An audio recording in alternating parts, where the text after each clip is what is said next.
তো hello guys, welcome back to my channel Molly kitchen ব্লগে সকলকে স্বাগত। আশা করি তোমরা ভালো আছো, আমিও ভালো আছি। আচ্ছা, তোমরা কে কে বলো তো, আমার মতন একটা ভয়েস দিতে গেলে অন্তত 6 থেকে 7 বার ভিডিও ছাড়তে হয়। এইবার প্রথমে ডিমালা কাতলাগুলো দূর দূর শুধু ডিমালা কাতলা বেরিয়েছে, মুখের পাবদা মাছটা আসছে না। কেন, কাতলা মাছের যে গন্ধরাজ কাতলাটা করা হয়েছে গাইস, সেটা বললেও কম হয়ে যাবে, এত সুস্বাদু হয়ে যায়। গন্ধরাজ ফ্লেভারটা কার কার ভালো লাগে। তো আমি এখানে কিন্তু আজকে ছাড়িনি গন্ধরাজ কাতলাটা, তোমাদের যাদের দেখতে হয় আমাকে বলো, আমি ছেড়ে দেবো। তো যেটা বানাচ্ছি, যেটা দেখাচ্ছি, সেটা হলো পাবদা মাছের ঝাল।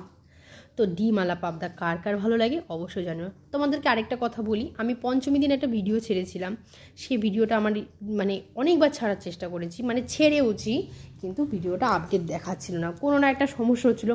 তোমরা প্লিজ যদি এই সমস্যাটা আমাকে একটু সমাধান করে দাও, একটু আমাকে বলো, তাহলে আমি এটা তোমাদেরকে স্ক্রিনশটটা দেখাতে পারি যে কী সমস্যাটা হচ্ছে। আমি ঠিক বুঝে উঠতে পারছি না। তো ডিমালা কাতলাগুলোকে নুন হলুদ ভালো করে মাখিয়ে ভালো করে ভেজে নিচ্ছি। ভেজে না হয়েছে, খুব বেশি ভাজবো না, হালকা। যে কোনো সময় ঝাল ঢাল কিছু করতে হলে না হালকা ভাজতে হয়, বেশি ভাজতে হয় না।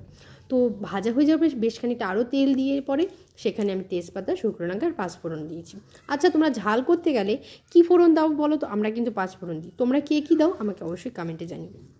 তো মশলা কী করেছি দেখিয়েছো, কিন্তু আমি কাজু অ্যাড করেছি, সেটাতে তোমাদেরকে দেখাতে ভুলে গেছি। কাজু দিলে কি বেশি না, 2-1টা কাজু দিলে না এর যে একটা মশলাটা হয় না, মশলাটা ভীষণ দুর্দান্ত হয় খেতে।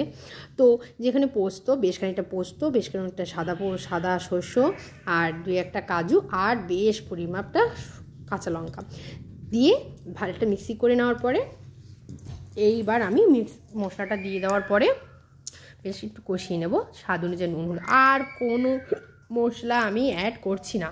দেখেছো কতগুলো পাবদা মাছ, ততগুলো মানুষ। আমরা সবাই পুজোর সময় বেশ অনেকে দূরে থাকে, ছোটো কাকিমা বেশিরভাগটা আমাদের থেকে দূরে থাকে, আর সেজো কাকি শাশুড়ি আমাদের সাথেই থাকে। বেশ আনন্দই থাকি, কিন্তু ওই ছোটো কাকি শাশুড়ি একটু দূরে থাকে, একটু খারাপ লাগে।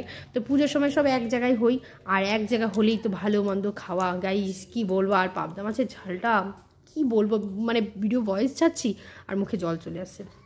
সেজো মা আমাদের বাড়িতে সবথেকে ভালো রান্না করে। যখন রান্না করছিল তখন বলছে, হ্যালো গাইস, তোমরা যে খেতে যাও শেষে চলে আসো। তো সেজো কাকিমা বারবার এটাই বলছিল। তো পাবদা মাছগুলো আর সেজো কাকিমাই যতদিন এই পুজো যেই করি সেই কদিন সেজো কাকিমাই রান্না করে। উনি খুব ভালো রান্না করে সেজো কাকি শাশুড়ি, তোমাদেরকে সেটাও দেখাবো। দেখো মুখের হাসিটা, দেখতে কিন্তু খুব সুন্দর মানুষটা, তার রান্নাটাও খুব সুন্দর। তো ভালো লাগলে অবশ্যই লাইক কমেন্ট সাবস্ক্রাইব করো।